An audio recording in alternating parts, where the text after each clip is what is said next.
এখনই সময় তুমি নিজের লাইফে ফোকাস করো, কারণ কিছুদিন পরে মানুষের এটা দেখবে না যে তুমি মোটা নাকি চিকন, খাটো নাকি লম্বা, নাকি সুন্দর নাকি কালো। এটা আর কখনো দেখবে না মানুষ। এখন তোমার বয়স অল্প আছে, তুমি সবার সাথে মিশছো, তোমাকে হয়তো বা এই জন্য তোমার সৌন্দর্যটা দেখছে।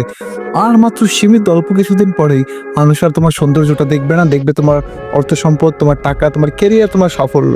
তোমার সাফল্য কতটুকু, তোমার কেরিয়ারটা কি আসলে অনেক বড় নাকি ছোট, মানুষ এটা দেখবে আর অল্প কিছুদিন পরে। এজন্য চেহারা, শরীর, স্বাস্থ্যের দিকে অতটা খেয়াল না দিয়ে সব থেকে প্রধান খেয়ালটা দাও নিজের কেরিয়ারের দিকে, নিজের দিকে। এটা যদি তুমি দিতে পারো তাহলে হবে কি, সব মানুষ অটোমেটিক তোমার সৌন্দর্যটা খুঁজে বের করবে, আর তোমার লম্বা বা উচ্চতাটা বা খাটোটা যতটুকু বাকি আছে ওটা মানুষ তোমাকে খুঁজে তোমার সঠিকটা যারা মেপে দিবে। তোমার ওটা মাপতে হবে না, তোমার ওটা হিসেব করতে হবে না। তুমি জাস্ট তোমার কেরিয়ারের দিকে ফোকাস দাও। যদি কেরিয়ারটা তোমার সুন্দর হয়, পকেটটা যদি ভারী থাকে, তাহলে এমন সৌন্দর্য সেকেন্ডে সেকেন্ডে তোমার কাছে আসবে আর যাবে। কেরিয়ারে ফোকাস দাও ভাই, এখনই তোমার সময়, এখনই আমাদের সকলেরই সময়, আপনার এখানে আমারও এখনই সময়। এই সময়টা যদি আমরা কেরিয়ারে ফোকাস দেই, তাহলে আমাদের সৌন্দর্যটা না অটোমেটিক বেড়ে যাবে, অটোমেটিক চলে আসবে।